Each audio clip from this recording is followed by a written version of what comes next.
Bismillahirrahmanirrahim. Assalamualaikum warahmatullahi wabarakatuh. Alhamdulillah, puja dan syukur senantiasa kita panjatkan hanya kepada Allah Subhanahu wa taala, Zat Maha Mulia yang telah menurunkan kepada kita Al-Qur'an dan mengajarkan kepada kita ayat-ayat di dalam Al-Qur'an hingga menjadi sebuah kebaikan-kebaikan di dalam kehidupan kita. Allah menurunkan Al-Quran sebagai satu-satunya kebenaran yang datang daripadanya untuk menunjuki kepada kita seperti apa kehidupan kita di dunia. Maka siapapun yang dekat dengan Al-Quran pada sejatinya dia sedang memperbaiki dirinya, dia sedang membuat hidupnya menjadi lebih mudah, dan barang siapa yang menjauhi Al-Quran maka disitulah awal daripada kesengsaraan di dunia ataupun kesengsaraan di akhirat. Salat dan salam semoga tercurah dan terlimpahkan kepada baginda Nabi besar Muhammad sallallahu alaihi wasallam, manusia mulia yang sudah mengajarkan kepada kita Al-Quran dengan seperti apa menjalankan sebagaimana seharusnya. Maka beliau adalah Al-Quran yang berjalan. Setiap kata-kata beliau pasti adalah perwujudan daripada Al-Quran. Setiap perbuatan-perbuatan beliau pastilah sebuah perbuatan yang terbaik yang bisa dicontoh oleh manusia. Dan semoga kita semua dikuatkan untuk mencontohi beliau sallallahu alaihi wasallam sehingga kita nanti ketika di yaumil qiyamah bisa dikelompokkan bersama-sama dengan beliau sallallahu alaihi wasallam di surganya Allah. Amin. Alhamdulillah bapak-bapak dan ibu-ibu insyaallah dirahmati Allah. Jadi pada hari ini kita masih melanjutkan kajian-kajian kita yang telah lalu. Kalau bapak-bapak dan ibu-ibu masih ingat, kita sudah bahas tentang satu kasus kemarin, kita coba bahas untuk lebih tajam lagi soalan alas atau dasar daripada pernikahan itu adalah akidah atau adalah iman. Sebagaimana Islam itu dikatakan oleh Allah, dikatakan oleh Rasulullah itu dibangun atas dasar 5 perkara. Dan iman itu dibangun atas dasar 6 perkara. Maka kalau diandaikan dalam hadis yang lain, kalau andaikan akidah atau iman itu ibarat fondasi atau dasar, maka ibadah-ibadah itu seperti pilarnya, kita sudah bahas. Dan kemudian jihad adalah atapnya. Dan maka kalau kita masukkan dalam konsep berumah tangga, maka konsep rumah tangga dasarnya itu memang harus berdasarkan iman. Dan harus ada visi di dalam rumah tangga agar rumah tangga itu bisa jalan. Karena kalau seandainya rumah itu punya fondasi tapi tujuannya nggak ada, itu sama kayak orang beli mobil tapi nggak punya mau kemana tujuannya. Orang punya mobil itu kan atau beli mobil karena dia punya tujuan. Apakah dipakai misalnya dia pakai setiap hari ke kantor bolak-balik, ataukah dia punya kerjaan sehingga dia bisa nyewain mobilnya. Yang penting segala sesuatu itu punya tujuan. Kalau nggak punya tujuan maka sama aja rumah tangga itu akhirnya menemui kejenuhan dan akhirnya pasti bermasalah. Dan kita udah bahas banyak sekali permasalahan-permasalahan di dalam rumah tangga. Dan kemarin kita sampai pada respons. Masih ingat ya? Bahwasanya respons itu adalah tergantung dengan apa yang ada di dalam kepala kita. Disitulah fungsinya iman. Karena dalam sejarah kehidupan manusia itu cuma membahas tentang respons manusia. Itu aja. Karena gini, coba ya. Di dalam rumah tangga itu nggak ada keributan kalau nggak ada respons yang salah. Benar atau benar? Contoh ya, tiba-tiba suami pulang marah-marah.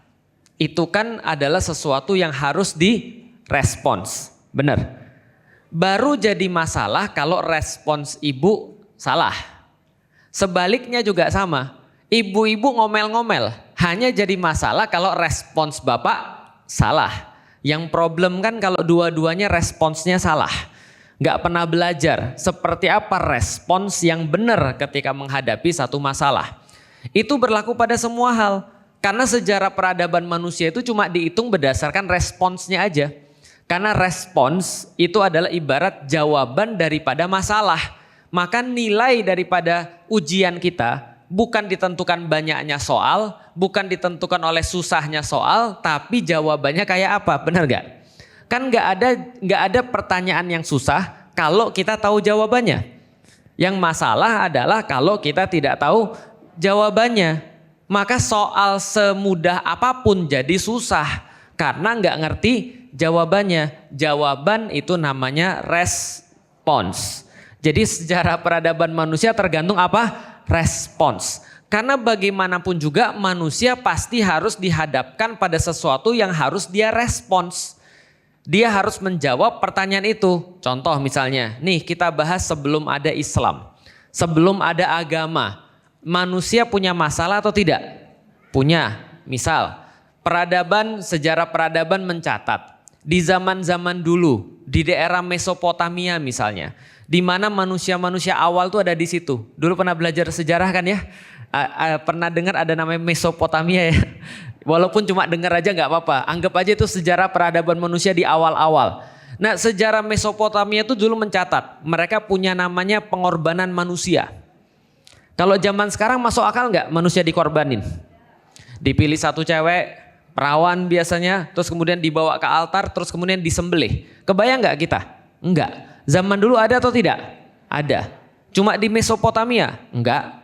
Ada di peradaban Maya, ada di peradaban-peradaban yang lain pengorbanan terhadap manusia. Kenapa? Karena itu respons mereka terhadap satu masalah.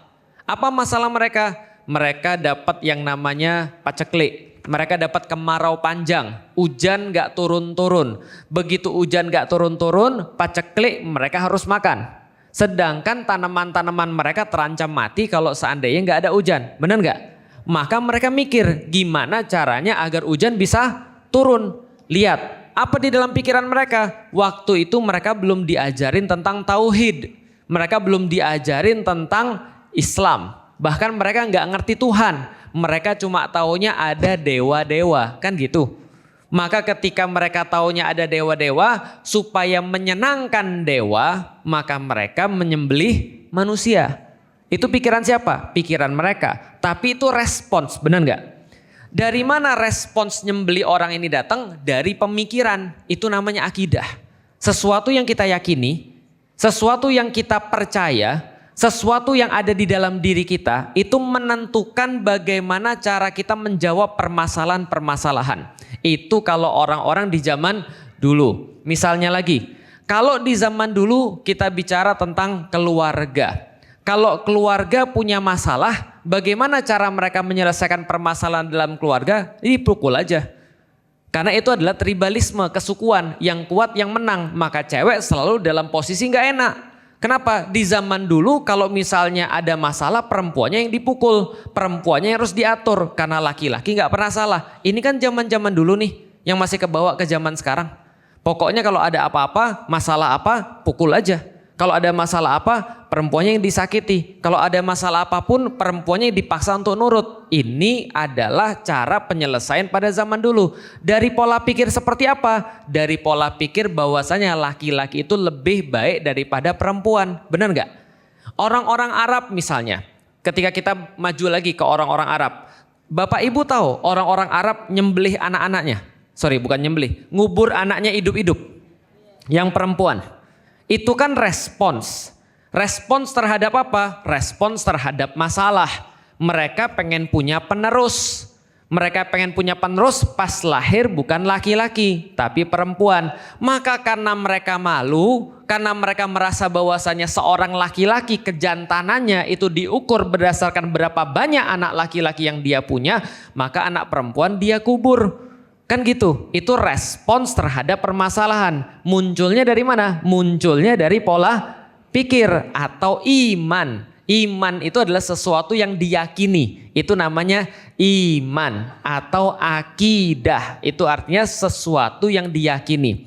Contoh lagi misalnya, ke zaman sekarang, problematika-problematika itu ya tergantung respons.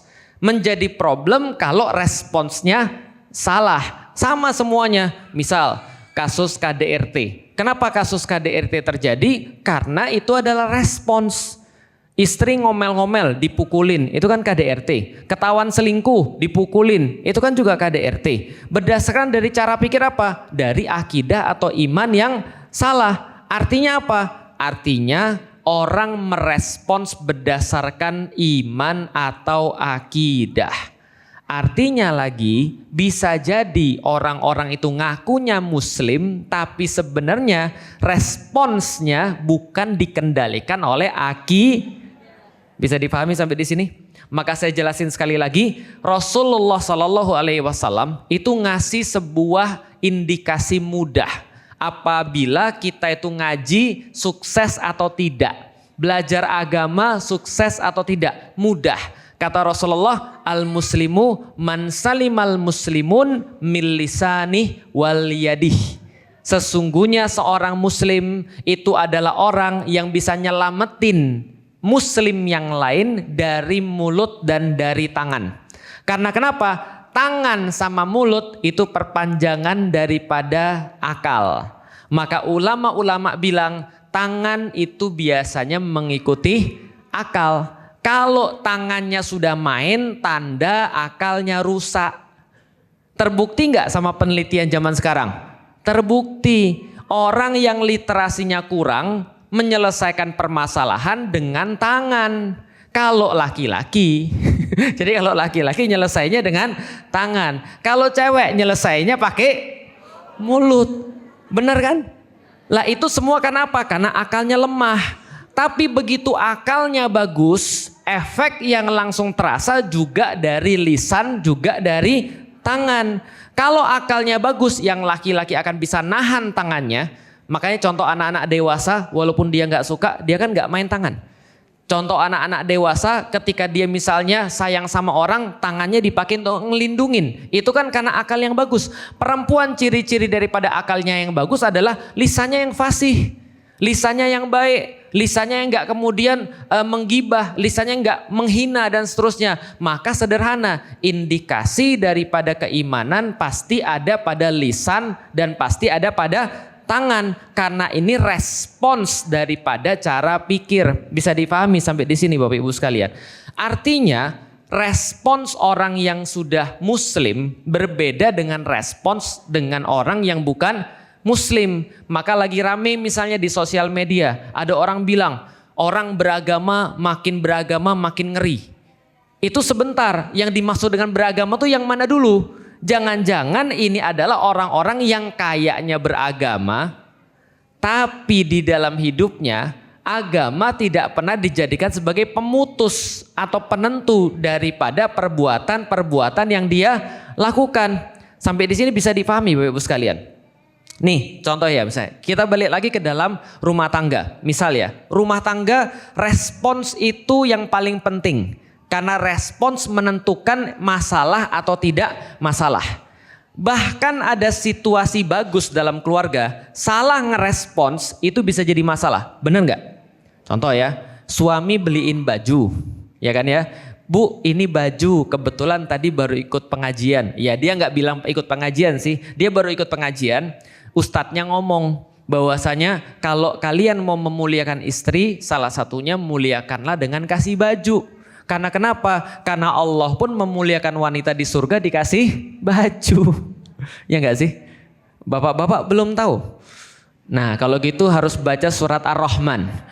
Nah, itu surat Ar-Rahman itu salah satu cara Allah memuliakan perempuan tuh dikasih baju. Dikasih baju apa? Sutra tebal berwarna hijau. Nah, itu di dalam surat Ar-Rahman gitu kan ya. Apalagi dikasih gelas-gelas dan perabotan. Nah, itu Allah cara memuliakan wanita. Ada seorang laki-laki, balik lagi ceritanya, suami habis dia dengar sebuah kajian, akhirnya dia beliin istrinya baju baru yang bagus. Sampai di rumah dia bilang, Umi ini untuk Umi. Dia lagi berusaha untuk menjadi suami yang komunikatif.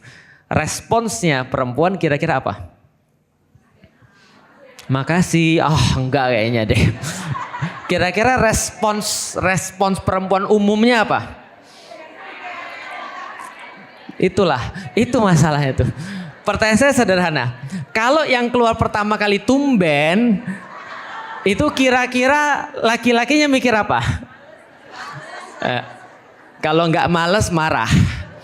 Udah susah-susah, udah baik gitu kan ya. Lu respon kayak gini, bisa nggak sih yang lebih bagus lagi? Paham nggak sih? Nah ini masalah respon. Maka kita harus tahu, kadang-kadang permasalahan tuh nggak usah besar. Permasalahan kayak gitu aja, hal-hal yang kayak gitu aja. Kalau responsnya salah, itu pasti jadi masalah. ada sesuatu yang disalahin adalah suaminya, itu suaminya pasti marah. Gak usah dites siapapun, ya mau dia ilmunya setinggi apa, kalau respon perempuan salah, itu pasti salah. Maka ada orang bilang begini kan, strategi atau cara untuk bisa langgeng dalam rumah tangga itu adalah mengetahui respon yang tepat. Sesederhana perkara kecil, misal contoh ya, ibu-ibu kalau misalnya di rumah kan jadi ibu-ibu super, begitu kan ya.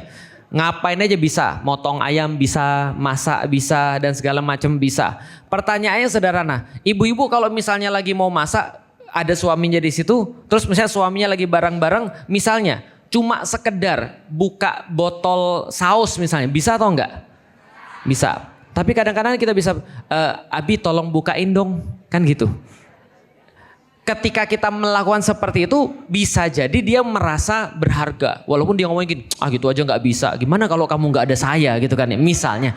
Tapi setidaknya itu jadi sebuah komunikasi. Kadang-kadang berpura-pura mengalah itu adalah satu respons yang tepat. Ini kan perkara-perkara kecil.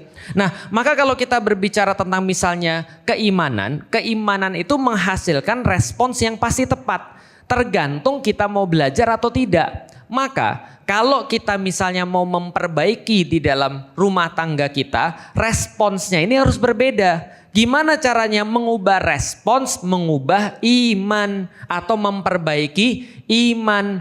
Kalau imannya sudah berubah atau jadi lebih baik, pasti responsnya jadi lebih baik. Tapi kalau cuma responsnya doang yang dipaksa diganti, nanti ibu-ibu jadi nggak nyaman, merasa terpaksa. Paham gak sih maksudnya?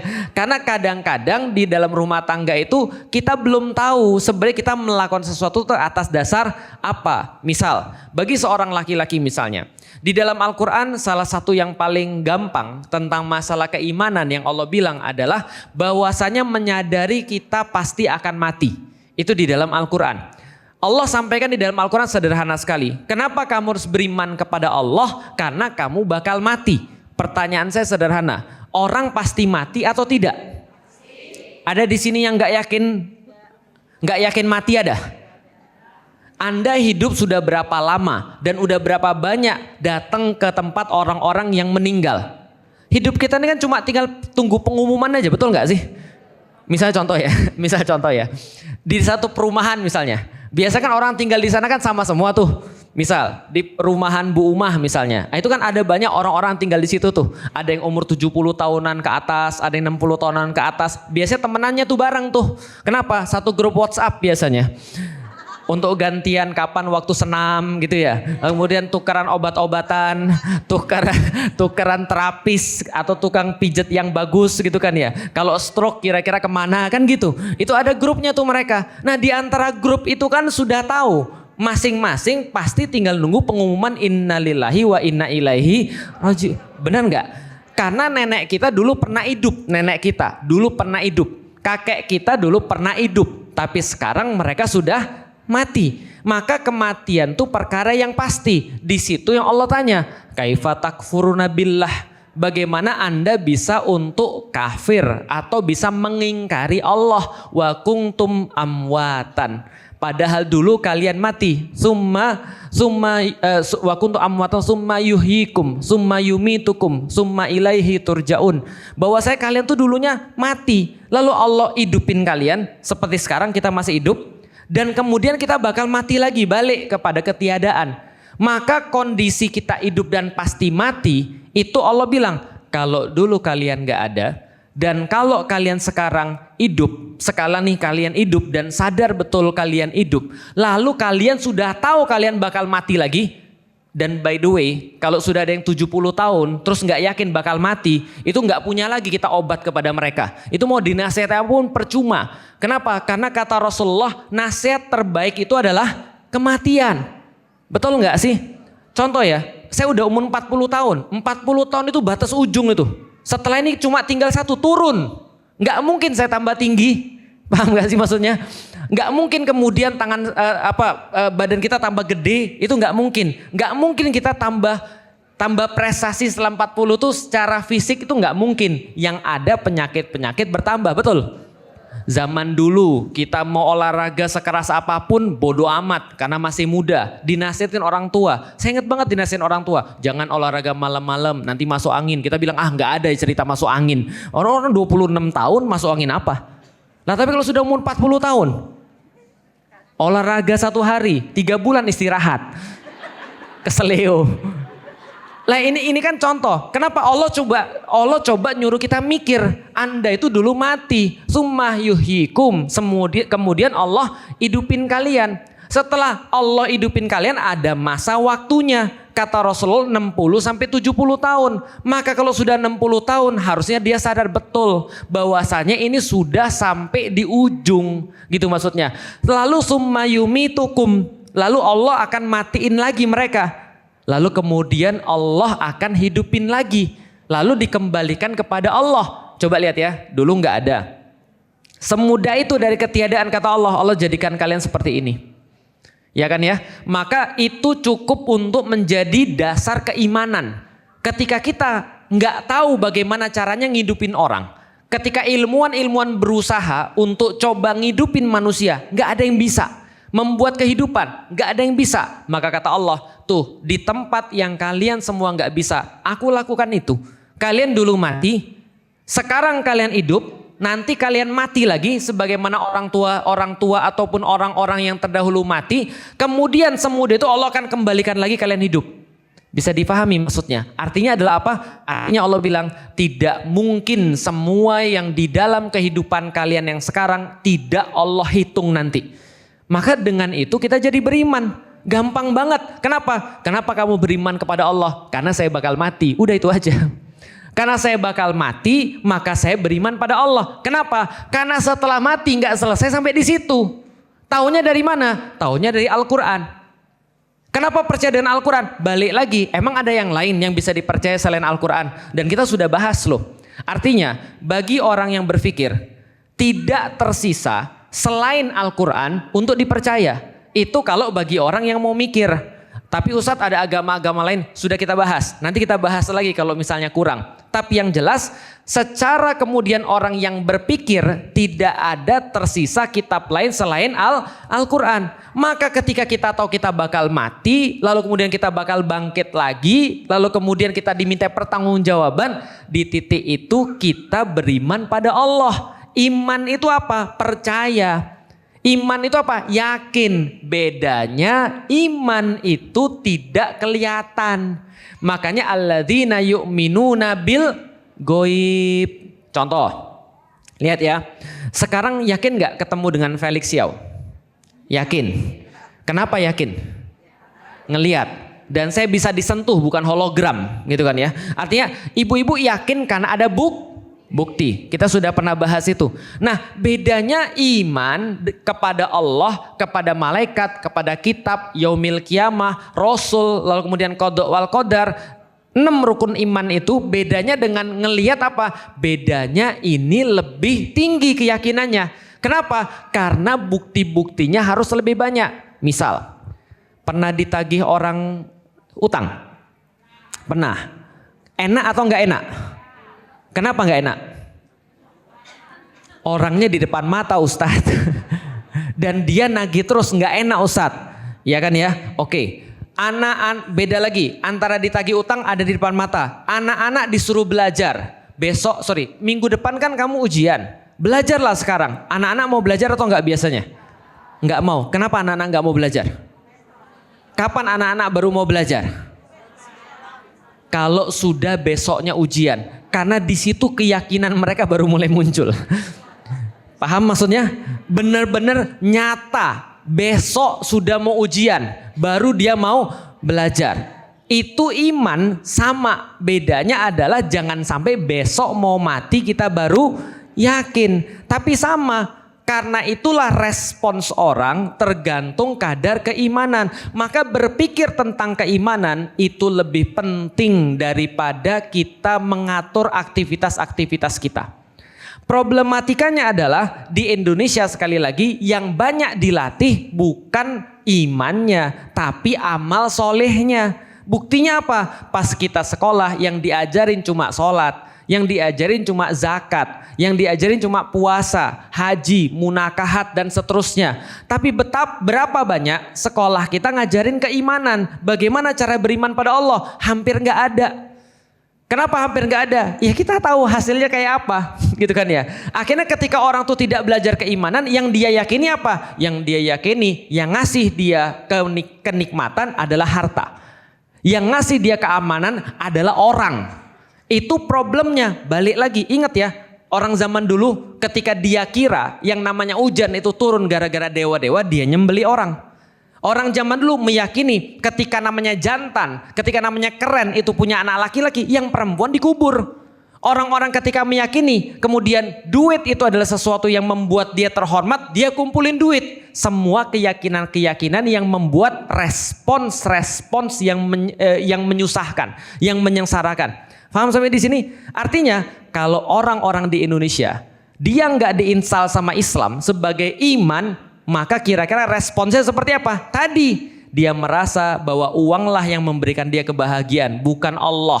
Maka orang lebih banyak nyari uang daripada nyari Allah. Ketika dia merasa keamanan itu ada pada orang, maka dia percaya orang. Dia berharap pada orang, bukan berharap pada Allah.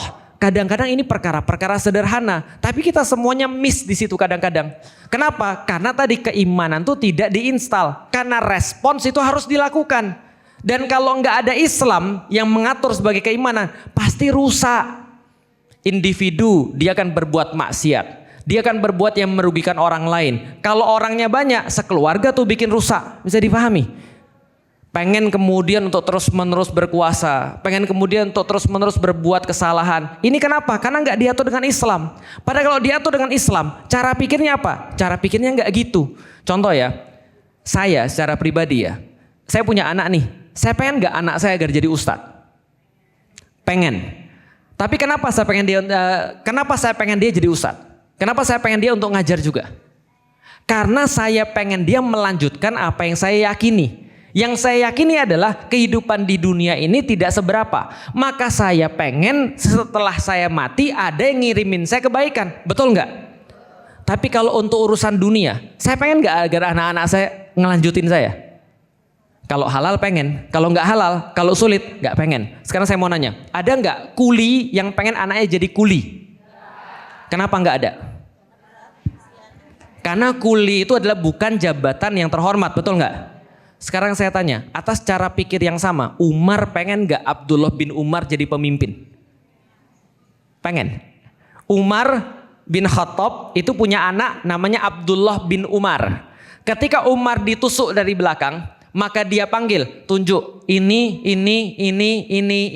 jadi tim. Pilih pemimpin di antara kalian. 3 hari nggak dapat, kalian semua dihukum. Itu kata Umar. Terus kemudian semua tim ini berkata, Umar itu kan pemimpin hebat. Susah banget untuk nyaingin Umar. Semuanya beres di masanya Umar. Yang paling tahu tentang Umar siapa? Lagi kalau bukan anaknya. Bisa dipahami ya? Kenapa? Karena anaknya Umar pendidikannya khusus. Mau tahu anaknya Umar pendidikannya gimana? Anaknya Umar namanya Abdullah bin Umar itu punya kambing. Punya kambing cukup banyak. Digembalain jadi gemuk-gemuk. Dipanggil sama Umar, sini kamu Abdullah. Itu kenapa saya lihat kambingmu tuh gemuk-gemuk semua. Kambing-kambing yang lain gak ada yang gemuk-gemuk. Dia bilang, saya gak tahu lah orang saya sama-sama menggembalakan di tempat yang sama-sama kayak mereka. Lalu kemudian ini kemudian jadi kayak gini, ya berarti ya saya gak melakukan apa-apa. Umar bilang apa tahu gak? Sebenarnya kambingmu jadi gemuk itu gara-gara kamu anaknya saya. Kok bisa gitu kata dia? Lah kita gembalain di tempat yang sama. Umar bilang gini, kamu nggak tahu ya, ketika kamu gembalain kambing-kambingmu itu, yang lain nggak jadi di situ. Karena dia takut sama kamu. Langsung kata Umar, itu diambil, kambing-kambingmu dijual. Modalnya buat kamu, keuntungannya diambil buat Baitul Mal. Itu anaknya Umar. Keren banget kan ya? Umar sangat adil, maka semuanya bilang, gimana kalau kita tunjuk anaknya aja untuk jadi pengganti Umar. Apa kata Umar? Jangan sampai musibah ini datang ke keluarga Umar 2 kali. Paham maksudnya? Cukup Umar aja yang dapat musibah untuk jawab di hadapan Allah tentang bagaimana dia mempertanggungjawabkan kepemimpinan dia. Karena dia bilang kalau aku jadi pemimpin, lalu kemudian ada satu keledai yang kemudian jatuh di Irak, di Baghdad, sementara aku jadi pemimpin, aku takut dimintai pertanggungjawaban oleh Allah. Itu kan Umar, maka dia bilang jangan sampai anakku juga dimintai pertanggungjawaban. Karena aku bisa, aku belum tahu anakku bisa atau tidak. Bisa difahami di sini. Ini kan cara respons. Cara respons kayak gini, ini berlaku kapanpun dan dimanapun, tergantung keimanan. Kalau dia misalnya kalau dia jadi kuli, nggak mau anaknya jadi kuli, karena dia tahu bahwa saya kuli bukan sebuah kerjaan yang terhormat, maka pemimpin yang beriman itu nggak mau anaknya jadi pemimpin. Paham maksud saya? Kenapa? Karena dia tahu ini adalah sebuah kehinaan. Problematika ini selalu ada, karena ya coba bayangin aja, coba bayangin. Kalau andaikan seorang pemimpin dia benar-benar mikirin orang. Jadi gini deh, gak usah pemimpin negara deh. Pernah lihat ada orang jadi imam gak? Jadi imam itu susah atau mudah? Bapak-bapak, jadi imam susah atau mudah? Baru terasa ketika COVID kan? Anda harus COVID, harus taraweh, mimpin anak-anak kan gitu kan ya. Sedangkan hafalan kita cuma trikul gitu kan ya. Jadi imam itu susah. Dan menjadi lebih berat lagi kalau kita lagi main ke misalnya tempat di mana orang-orang itu penghafal Quran. Itu di tempat penghafal Quran ya. Setahu saya ketika saya main ke pesantren tahfiz atau pesantren manapun, ketika lagi sholat itu nggak pernah ada yang langsung maju, itu nggak ada. Itu pasti harus patuh dulu. Silahkan, oh enggak kamu aja. Enggak, silahkan kamu aja lebih bagus. Silahkan kamu aja. Tahu enggak kenapa? Karena enggak ada duitnya. Karena jadi imam tuh enggak ada duitnya. Jadi imam tuh susah. Harus nanggungin makmum-makmum di belakang. Lah kalau misalnya dia bacaannya salah, makmumnya kemudian di belakang terganggu. Itu kemudian jadi masalah bagi dia. Jadi imam itu nanggungin orang-orang di belakang. Itu kan enggak enak. Rasanya kan risih, rasanya kan rikuh gitu maksudnya. Nah kenapa orang-orang gak mau jadi imam? Karena amanah, karena berat. Bisa dipahami? Berarti kalau sesuatu itu berebut, ya berarti yang dinilai bukan amanahnya.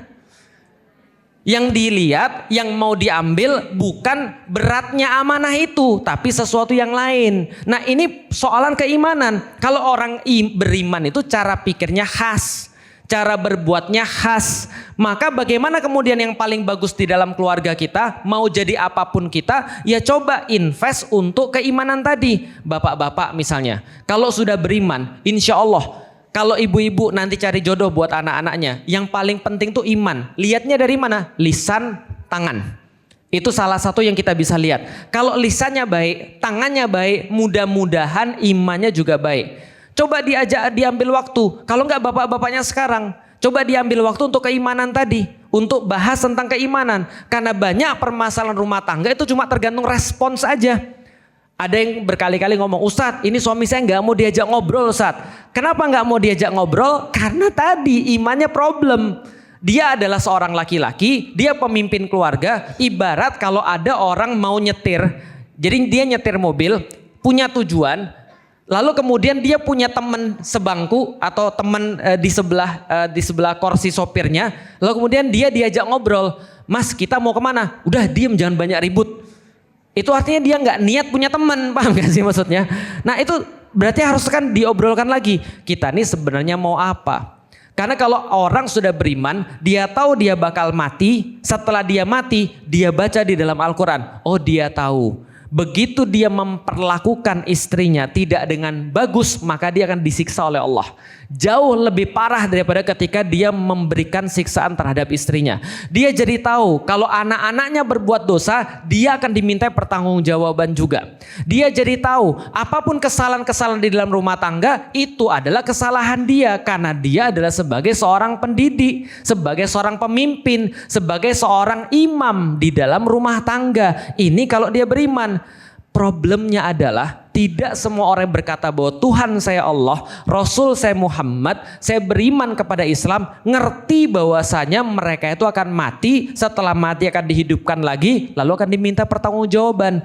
Ini namanya pemikiran tentang keimanan yang dulu diinstal oleh Rasulullah. Maka Rasul kan bilang kan ya, coba lihat lewat pekuburan orang-orang. Lalu kemudian di situ Rasul katakan, ketika kuda-kuda pada meringkik, Rasul katakan, di sini ada orang-orang yang disiksa. Dan teriakannya itu didengar oleh kuda-kuda itu sampai kuda-kuda itu ribut semuanya. Itu para sahabat yang ngomong siapa tadi? Nabi. Berarti kan ini kan berita yang sudah pasti benar. Karena Nabi Muhammad yang ngomong. Maka Rasul ambilkan kemudian satu pelepah kurma, lalu kemudian ditusukkan di sana, lalu Rasul berdoa semoga mereka diringankan diringankan selama pelepah ini belum kering. Kan gitu kan ya? Terus ditanya sama para sahabat, ya Rasulullah, kenapa ini orang disiksa? Ada yang tahu hadisnya ini kenapa mereka disiksa? Karena mereka tidak sempurna dalam beristinja. Tahu maksudnya? Karena mereka tidak sempurna dalam beristinja. Saya ditanya sama orang yang baru mau masuk Islam. Ustadz, kok segitu ngerinya Allah? Kok segitu kejamnya Allah? Orang cuma nggak beristinja, itu disiksanya kayak gitu. Nih saya kasih tahu ya. Iman itu satu paket. Masih ingat kemarin? Iman itu satu paket. Kalau Anda habis kencing, Anda beristinja. Kenapa Anda beristinja? Supaya mohon maaf, kemaluan kita bersih? Enggak juga. Kemaluan bersih bisa dengan segala cara, dengan banyak cara bisa. Tapi kita beristinja kenapa? Karena Allah yang nyuruh, benar gak? Karena Allah yang nyuruh kita beristinja dengan cara yang Rasulullah dan Allah tentukan kepada kita. Itu kan kenapa kita beristinja. Berarti coba cara pikirnya adalah kita mau taat dalam perkara-perkara kecil. Istinja perkara kecil kan ya? Makanya tadi ada orang yang baru mau mu'alaf, dia bilang, kenapa orang disiksa oleh Allah cuma dalam perkara-perkara kecil? Nih saya kasih tahu sekarang ya, karena Allah lagi melatih kepada kita perkara-perkara kecil yang Anda lakukan karena Allah akan membawa Anda lebih mudah dalam menjalankan perkara-perkara besar. Tapi kalau perkara-perkara kecil Anda remehkan, maka Anda pasti meremehkan perkara-perkara besar. Maka seorang laki-laki ditanya, kok kamu kemarin ketemu cewek berdua aja? Kamu gak percaya aja sama aku. Itu kan cuma perempuan, namanya itu juga kerjaan. Ya itu perkara kecil, betul. Tapi kalau dia remehkan perkara-perkara kecil, besok emang gak ada yang besar? Emang setan langsung ngambil dari perkara-perkara besar? Enggak lah. Hari ini minimal jadi menteri dulu, kan gitu. Oh itu perkara besar. Ya ketua partai itu kan perkara-perkara kecil. Namanya maksiat itu harus dibiasa-biasain dulu.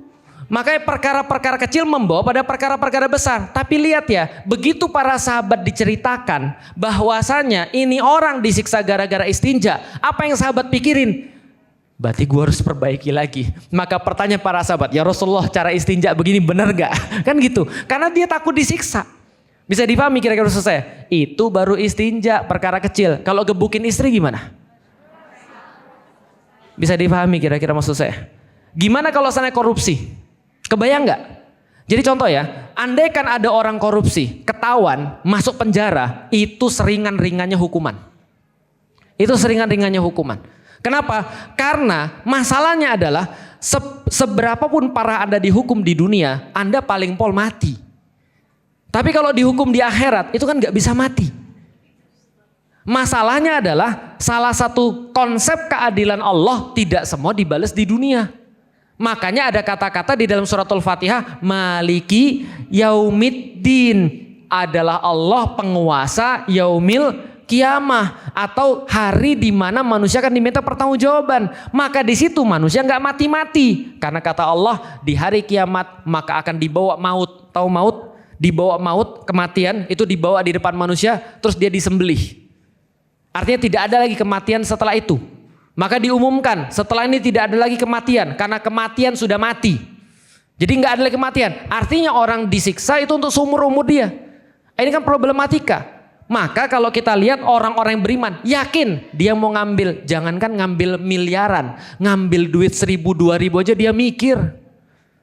Pernah pergi ke Mekah Madinah? Pernah ya? Anda tinggalin duit misalnya di Masjidil Haram, itu ada yang ngambil atau tidak? Hampir nggak ada. Kenapa nggak? Kecuali kalau memang maling niatnya sampai sana ya. Tapi mendadak keimanan kita tuh meningkat tinggi tuh ketika di Masjidil Haram. Kita merasa ini boleh nggak? Ini boleh nggak? Ini boleh nggak? Ini boleh nggak? Kenapa keimanan kita meningkat begitu tinggi? Karena kita merasa Allah hadir di situ. Merasa dekat. Berarti Allah cuma ada di Ka'bah doang. Kok bisa-bisanya ketika kita sudah balik lagi ke Indonesia kita lanjut maksiat? Kan gitu kan ya? Saya ketika bimbing umroh dan haji belum, amin lah. Bimbing umroh, itu biasanya kemudian orang-orang nanya pada saya, Ustadz kalau kayak gini batal nggak? Ustadz kalau kayak gini batal nggak? Ustadz kalau kayak gini batal nggak? Sekarang saya mau nanya, Anda lagi ihram, Anda lagi umroh, dalam keadaan ihram, ada larangan-larangannya, betul nggak?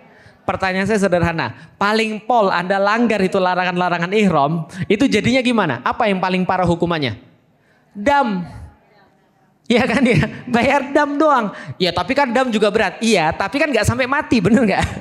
Kan gak sampai mati. Orang bisa sekhawatir itu padahal cuma bayar dam. Karena keimanan dia lagi meningkat di situ.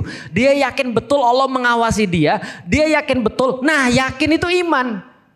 Dia yakin betul Allah melihat pada dia. Dia pengen banget ibadahnya sukses tanpa celah. Maka dia pengen banget agar senantiasa sesuai dengan perintah Allah. Pertanyaannya, kalau di rumah tangga Anda berkata kasar pada istri misalnya, yang laki-laki berkata kasar pada sakit hatinya istri, itu kira-kira bayar dam gak itu dosanya tuh? Gak ada bayar dam. Bisa dipahami maksudnya? Berbuat zolim, bohong, ngambil punya orang, merugikan orang banyak, itu kira-kira dam gak itu hukumannya? Enggak. Kalau cuma bayar dam mah gampang. Korupsi bayar dam, enak banget kan? Ya korupsi 1 miliar bayar dam paling masih ada berapa kan itu kan ya. Bisa dipahami gak kira-kira maksud saya? Tapi kan ini problematikanya kan lebih parah. Tapi kok bisa kita ngelihatnya lebih ringan? Karena tadi permasalahan keimanan, Allah seolah-olah gak dekat kepada kita. Maka semakin orang itu beriman, semakin dia sulit untuk menyakiti orang lain. Baik secara verbal ataupun secara fisik, secara tangan. Maka kalau ada orang bilang makin beragama orang dia makin bahaya. Makin beragama orang kalau dia mau bunuh orang dia jadi punya dalil. Itulah perkataan orang gak punya iman. Bisa difahami. Karena orang-orang Israel juga bunuhin orang gak beragama juga. Bisa dipahami ya. Artinya harusnya orang-orang itu ketika dia beriman semakin dia menjadi aman. Karena iman itu berarti adalah aman pada orang lain. Sampai di sini bisa dipahami Bapak Ibu sekalian tentang respons. Artinya gini, coba kita cek yuk kepada diri kita masing-masing. Ketika kita lagi melakukan apapun atau dihadapkan pada apapun, coba kita cek ini respons orang beriman atau bukan. Itulah yang dimaksud dengan ayat siratal ladzina an'amta alaihim ghairil maghdubi alaihim waladdallin. Kata Allah, kalau Anda mendapatkan hidayah, ciri-cirinya adalah Anda selalu bertanya, bagaimana orang-orang beriman merespons ini? Apakah ini bukan responsnya orang-orang yang zolim atau orang-orang yang dimurkai Allah? Atau orang-orang yang tersesat? Bukannya begini responsnya mereka. Lalu responsnya orang-orang beriman seperti apa? Coba bertanya terus. Contoh ya, ketika lagi ada masalah sama suami misalnya. Coba tanya, ini respons orang beriman kayak apa? Responsnya orang beriman kayak apa? Nih contoh ya, suami marah sama Anda bales marah lebih keras. Itu orang gak beriman bisa gak? Bisa juga. Orang gak belajar juga bisa. Orang gak sekolah juga cuma marah mah gampang. Gak usah perlu belajar, gak usah perlu pengajian. Marah mah gampang. Yang susah apa? Responsnya apa ini? Jadi contoh ya, kalau ada suaminya marah atau suaminya melakukan apapun, ini responsnya apa nih? Respons orang beriman. Nah kalau misalnya mau marah, ini ego atau ini adalah respons orang beriman? Karena kadang-kadang kita seringkali justru memenuhi ego bukan memenuhi yang perlu untuk dilakukan. Betul atau betul? Anak kita misalnya lagi melakukan sesuatu yang salah. Respons orang beriman apa nih? Gitu kan ya. Bukan respons orang-orang yang zolim. Bukan respons orang-orang yang tadi yang dimurkai oleh Allah. Coba kita lihat masing-masing. Kalau seandainya nggak tahu, tanya, Ustadz, kalau kayak gini-gini dulu responsnya Nabi kayak apa ya? Bapak-bapak misalnya punya istri yang gak mau dengerin sampai misalnya dinasihatin berapa kali tetap gak mau dengerin. Responsnya apa? Respons bapak-bapak apa? Kesel. Itu bukan respons. Ya kesel iya ya. Tapi maksudnya setelah kesel responsnya apa? Kalau baliknya lain, makanya. Nah, itu respons, bukan respons orang beriman. Karena setahu saya Rasul nggak pernah bilang makanya. Jelas sampai di sini. Setahu saya respons Rasulullah kepada orang-orang yang tidak sesuai harapan dia nyalain dirinya sendiri. Itu respon Rasulullah. Lihat orang-orang Taif. Nih sekarang saya mau nanya ya. Kan kita sering mengandai-andaikan ya. Kalau kita jadi Rasul gitu kan ya. Pergi ke Taif, bayangin ya. Rasul benar-benar di Mekah tidak ada pelindung lagi. Abu Thalib sudah wafat. Dan Anda tahu sampai detik ini kalau Anda mau pergi ke Arab. Apalagi di tempat pemukiman-pemukiman yang daerah-daerah pedalaman. Itu Anda harus punya penjamin. Tahu maksudnya penjamin? Karena tradisi di sana. Kalau Anda punya penjamin, apalagi penjaminnya orang kuat, Anda nggak bisa disakitin. Namanya kafil, penjamin. Siapa yang jamin Anda? Siapa yang nanggung Anda? Nah, maka kalau ada dia, contoh misalnya, yang jamin Anda tokoh terkemuka, Anda hidup bahagia di situ. Nggak ada yang berani ganggu Anda akan dikasih orang makan dan segala macam kalau penjaminnya bagus. Penjaminnya Rasul siapa? Abu Thalib. Ketika Abu Thalib wafat, Rasul punya penjamin? Nggak ada. Alias kalau dia dibunuh orang bisa. Dia disakiti orang bisa. Seluruh masyarakat nggak akan ada yang bertanya kenapa dia disakiti. Karena nggak ada lagi penanggung dia. Dia orang asing di tempat negeri kelahirannya sendiri. Maka dia dapat sebuah informasi. Rasulullah Muhammad, ini orang Taif mau mendukung Anda. Mau untuk menerapkan Islam. Dan Taif itu tahu nggak? Taif itu terkenal sebagai tempat yang mempunyai benteng alami. Besok kalau Anda pergi ke umroh, Anda pergi ke Taif, nanti Anda akan lihat. Taif itu susah banget untuk kalau ada orang nyerang pada zaman itu. Jadi semua orang-orang ulama pada saat itu berpikir gini, kalau Rasul diterima bukan di Madinah, tapi diterimanya di Taif, karena calon hijrahnya Rasul dan para sahabat pada saat itu yang paling kuat adalah Taif. Maka pasti kaum muslimin punya kota benteng yang sangat kuat sekali. Gak seperti Madinah. Madinah itu bisa diserang dari semuanya. Hampir semuanya bisa diserang. Tapi Taif itu kuat banget. Maka orang-orang ulama-ulama bilang, itulah memang caranya Allah membuktikan bahwasanya yang dianggap manusia aman belum tentu aman. Ketika Rasul sudah dijanjikan ingin didukung, lalu kemudian pergi ke Taif, di situ malah disambut dengan sambitan. Yang nyambit siapa? Bukan orang-orang tua, anak-anak kecil.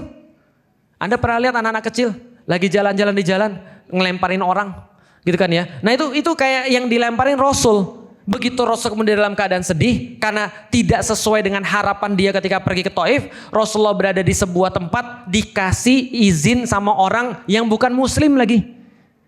Tempat kemudian kebun anggurnya, Rasul duduk di sana, lalu kemudian didatangin malaikat kan gitu kan ya. Setelah sedih, ya Rasulullah Muhammad ini gimana? Sudah disiapin dua malaikat penjaga gunung. Siap menimpakan gunungnya di atas kepala orang-orang Taif. Kalau kita gimana kira-kira, kan kita selalu berusaha mengandai-andaikan kan ya. Kalau kita bilang ada nggak malaikat ketiga gitu kan ya. Kenapa? Biar sekalian mati tuh orang-orang nggak tahu diri. Itu kan kalau kita, tapi respons, balik lagi ya, itu respons ego. Ego kita karena kita sudah disakiti, maka pertama kali lihat ya, ini otak binatang. Ini otak binatang. Maksudnya bukan binatang jelek. Kita itu punya otak reptil namanya. Tahu nggak otak reptil, otak binatang? Respons yang paling murni. Kalau orang nyakitin kita, sakiti balik lebih daripada sakit yang kita rasa. Pembalasan harus lebih sakit. Itu kan otak binatang, paham nggak maksudnya? Pernah lihat binatang kalau misalnya lagi berantem? Pernah nggak binatang lagi berantem? Sebentar, kita ngobrol aja dulu. Pernah nggak? Ada. Ya berantem aja, kalau digigit lebih keras. Tujuannya biar orang mati, biar lawannya mati kan gitu kan ya. Tapi itu bukan respons Rasulullah. Respons Rasulullah ketika disakiti adalah beliau melihat pada diri sendiri. Ya Allah, maafkan kelemahan saya. Strategi dakwah saya tidak bagus. Saya masih lemah dan saya masih kurang dalam mendakwai manusia. Coba bayangin. Dia ditolak orang, orangnya jelas kurang ajar, dia nyalain diri sendiri. Suami kalau kayak gitu aman nggak? Enak gak kira-kira? Ya Allah, istri saya ini memang kurang ajar ya Allah. Cuman masalahnya ya Allah, saya sedih banget. Kenapa saya belum bisa didik dia seperti kemauan saya? Lah itu kan tugasnya mereka. Lah tugasnya laki-laki kan ya? Mendidik istri. Istri itu warnanya apa? Itu tergantung suaminya. Jadi walaupun misalnya kita punya istri yang misalnya belum sempurna sesuai harapan kita, yang harus disalahkan ya kita. Itu respons orang beriman. Karena kenapa? Ya Allah, ternyata saya masih belum bisa mendakwa istri saya. Maka saya selalu bilang, istri saya nanya, Abi marah ya? Abi marah ya? Saya bilang jangan nanya saya marah atau enggak. Yang jelas saya tuh sedih. Kenapa? Karena begitu kemudian saya sama istri saya ada ribut, cekcok, saya jadi sedih. Apa sedih saya? Mikir saya gini, ngomong sama istri jadi yang gak paham. Apalagi ngomong sama orang, paham gak maksud saya? Saya selalu bilang sama dia, kenapa toh gak saya sedih? Saya tuh ngisi kajian setiap hari Senin. Kajiannya Better Family. Paham gak maksudnya? Lah kalau kamu aja gak bisa ngerti, lebih baik saya berhenti kajian aja. Karena gimana saya harus ngasih orang biar tahu kalau istri saya nggak tahu. Tapi itu respons terhadap keimanan tadi. Karena keimanan seorang laki-laki berpikir bahwasanya semua itu tanggung jawabnya dia. Itu respons Rasulullah. Ustadz, pernah nggak Rasulullah marah?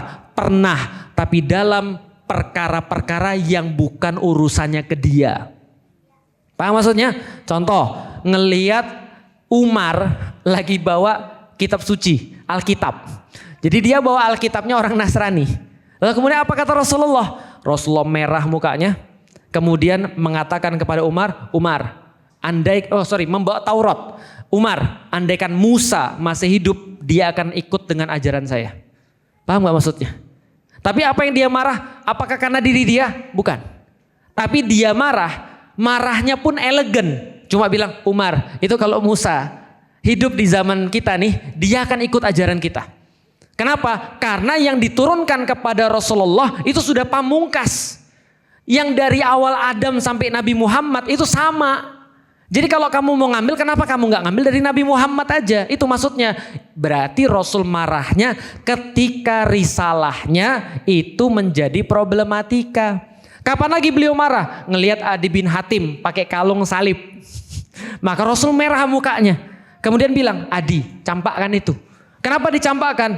Karena mereka, orang-orang Nasrani, menjadikan rahib-rahib mereka dan pendeta-pendeta mereka arbaba min dunillah, sebagai Tuhan-Tuhan lain selain Allah. Maka kemudian Adi bin Hatim nanya, saya nggak lihat mereka menyembah rahib, saya nggak lihat mereka menyembah pendeta. Kata Rasul, betul, mereka nggak menyembah rahib, nggak menyembah pendeta. Tapi ketika rahib-rahib dan pendeta itu dan pembesar-pembesar di antara mereka menghalalkan sesuatu, maka mereka ikut menghalalkannya. Mengharamkan sesuatu dan mereka mengharamkannya juga. Berarti halal haramnya bukan karena Allah. Itu Rasul marah di situ. Tapi nabok nggak? Enggak juga kan? Ngegampar enggak Rasulullah? Enggak kan? Berarti marahnya juga elegan. Kalau Anda lagi dapat masalah, Anda lihat responnya orang beriman kayak apa. Dan kalau memang harus marah, bagaimana cara marahnya? Karena termasuk bagian keimanan, Anda marah dan Anda ridho karena Allah. Tapi cara marahnya seperti apa? Ini juga harus elegan. Karena Rasulullah enggak pernah marah pakai tangan. Bisa dipahami gitu saya. Saya nggak pernah ingat baca hadis Rasul mukulin istri, nggak ada. Rasul mukulin anak-anak, nggak ada. Anak-anak di masa Rasulullah bermasalah atau tidak? Bermasalah. Ada yang lari-lari di masjid, ada. Ada yang kemudian naik punggungnya Rasulullah ketika lagi sholat, ada. Ada yang berebutan makanan, ada. Yang main anjing juga ada. Sama, cucunya Rasul main-main anjing, pernah. Tapi apakah Rasul marah kepada mereka langsung digampar? Langsung berkata kasar? Langsung kemudian dibentak, langsung kemudian dimarahin? Enggak, Rasul ngasih kita respons terbaik.